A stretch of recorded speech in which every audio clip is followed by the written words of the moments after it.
Hi, I'm Tara Massey, and today I want to talk about animals. More specifically, the very important roles that animals play in our society that people don't know about and some people take for granted. My first example being animals being used for therapy and used as service animals. So, dogs and cats can go into hospitals and visit with patients, and the patients have said that being visited by the animals reduces stress, anxiety, depression. They've also said that it reduces their fatigue and their pain levels.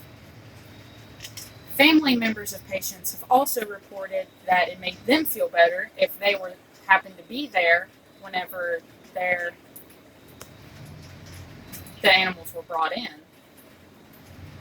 And service animals can help people who have heart problems, people who are blind, people who have chronic seizures, and they are all very well trained and they really do a lot for us. Another example is animals being used for emergency services, like police dogs and fire dogs. Some of these animals are trained to go find people in debris and rubble from an earthquake or any kind of natural disaster. They are also trained to track criminals if they're on the loose. They can track people who go out and get lost in the wilderness if they're on a really long hiking trail. They can be trained to find drugs or even bombs, which saves a lot of lives. And they are very well trained, and most of the time, if you ask the handler to pet the animal, they'd be like, yeah, they're friendly, go ahead. Animals can also be used for protection. Dogs can be trained to protect their handler, whether it just be a family dog, and they have kids, the dog would protect the kids, or even police dogs are trained to protect their handlers, and dogs and the military are trained to protect their handlers as well. Geese and swans are actually used to protect farms. The geese are a little more on the mild side. They just chase the intruder and honk as loud as they can to alert the owners of the farm, like, hey, there's something up. You might want to come check this out. The swans are a little more aggressive. They will actually go after the intruder, and they are big enough to break human bones, so they might do some damage. The animals are also used for research and science purposes, like zebrafish are actually used in stem cell research to help scientists discover how diseases develop and really help them get a handle on that. And pigs are used for insulin, and they are also trying to hone in on what pigs use to make their insulin. And if they can duplicate that, scientists could implement that into humans with diabetes, so they wouldn't have to take insulin anymore. They could make their own again. And rats are being used to help cure pancreatic cancer. They will get the rats and they'll actually induce pancreatic cancer in the rats, and then they test different things to see what actually helps and what doesn't. And they've had a couple breakthroughs from that.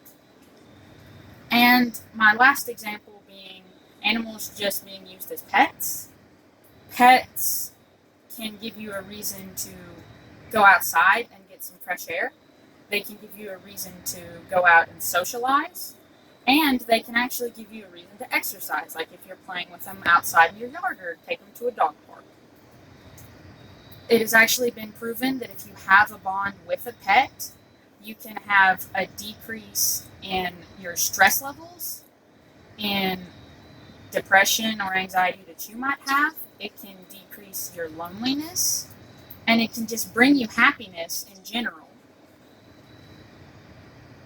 Like I said, animals are a very good thing in this society.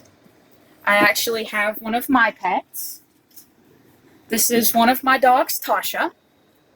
She's a very good example of pets helping out their owners and giving them happiness and lowering their stress and stuff. And animals really do a lot for us that a lot of people don't realize, and some people just take for granted. And we wouldn't really be where we are today in society without our animals. And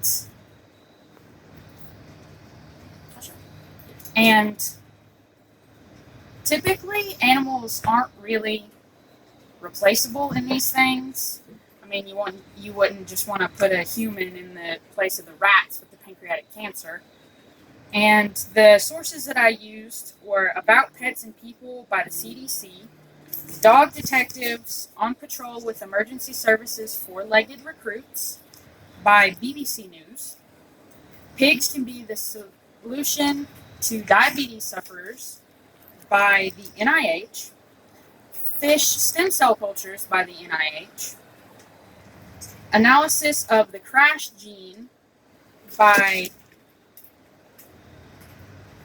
the Pet Therapy,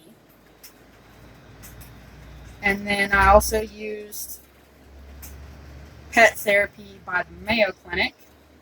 And the last source I used was Dogs Are Not the Only Animals Used for Protection by Pet Health.